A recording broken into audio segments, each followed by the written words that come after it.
You've been telling yourself, I am disciplined for 3 days straight, and somehow you feel worse than before you started. Congratulations, your brain is actively fighting your attempt to upgrade it. The organ responsible for all your thinking has decided that thinking differently is a threat, and the official neuroscience on this is basically, yeah, that's working as intended. Here's what happens when you repeat a belief that contradicts your current wiring. Your brain runs every new statement through a filter built from decades of evidence, every missed deadline, every alarm you snoozed, every project you abandoned at 70%. That filter has a name in cognitive science. It's called your self-schema, and it functions like an immune system for identity. When you say, I am someone who does hard things, and your schema has 14 years of evidence suggesting otherwise, the mismatch creates actual cognitive friction. Measurable friction, the kind that shows up on brain scans as increased activity in regions associated with error detection. Your brain is essentially running a fact check on your own affirmation, and you're failing it. This is where most people quit. The discomfort feels like proof the new belief is wrong. Like your body is sending a signal that says stop lying to yourself. So they stop, they go back to the version of themselves that feels familiar, and they call that being authentic, which is a beautiful way to frame surrender.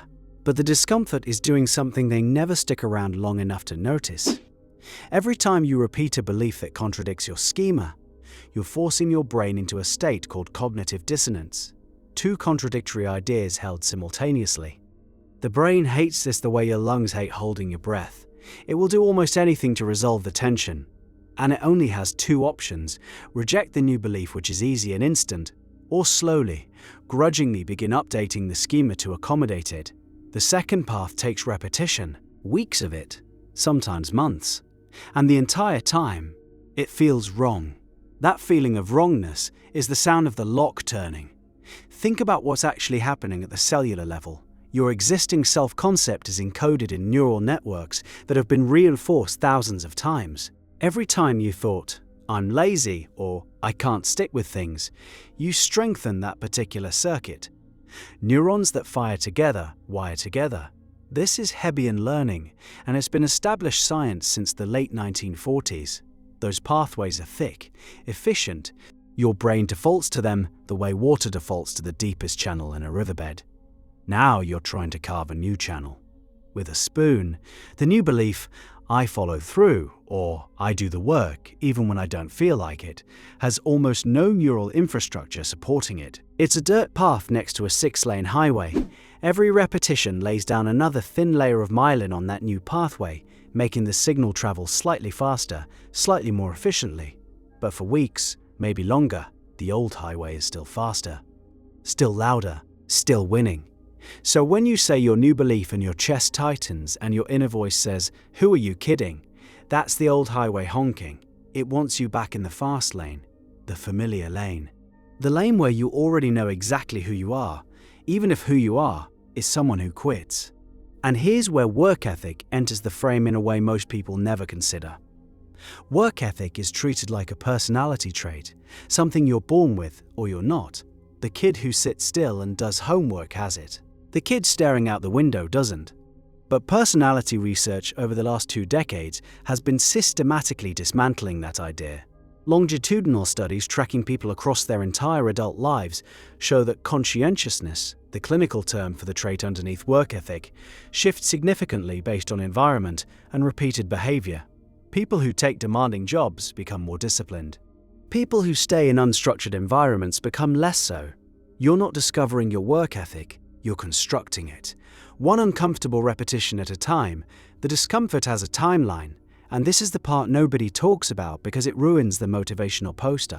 Research on habit formation, real research, not the 21 days myth, suggests that behavioral automaticity takes anywhere from 18 to 254 days, with a median around 66. That's 66 days of your brain screaming, this isn't us, before the new pattern starts feeling like something you'd actually do. 2 months of friction before the channel deepens enough to carry real current. Most people give themselves about 4 days. 4 days of repeating an affirmation. 4 days of journaling a new identity statement. Then the discomfort peaks, and they conclude it doesn't work. They were right all along. They're just not that kind of person. The irony is staggering. They quit at exactly the point where the neuroscience says the rewiring is most active. The discomfort didn't mean failure. The discomfort was the actual process of change experienced from the inside. Imagine telling someone at the gym that muscle soreness means the exercise isn't working, that the burn in their legs is proof they should stop squatting. You'd sound insane. Yet that's exactly how people treat mental discomfort during belief change. The burn is the adaptation, the friction is the growth, and the urge to stop is the old pattern making its last coherent argument before it starts losing votes. There's a concept in clinical psychology called exposure and response prevention. It was developed for treating anxiety disorders, but the mechanism is universal.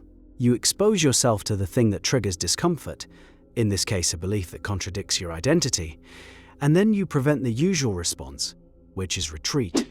Each exposure without retreat weakens the alarm signal. The brain learns, gradually, that the new belief isn't dangerous.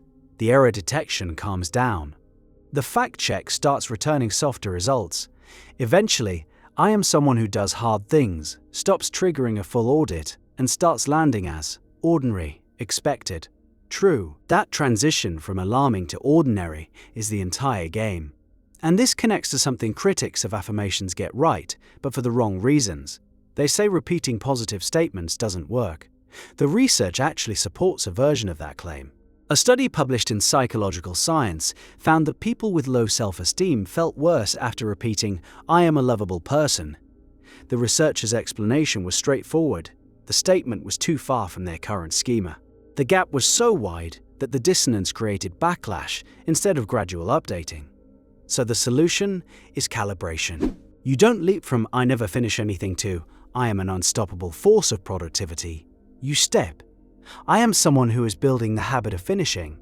I showed up today, and that matters. The discomfort should feel like a stretch. A deep stretch that you hold despite the urge to release.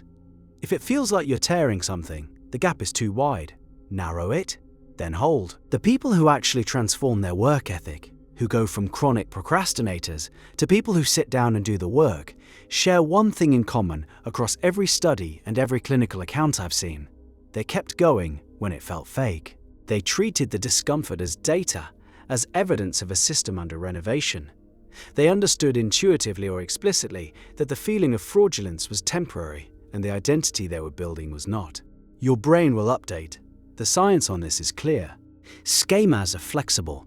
Neural pathways are plastic.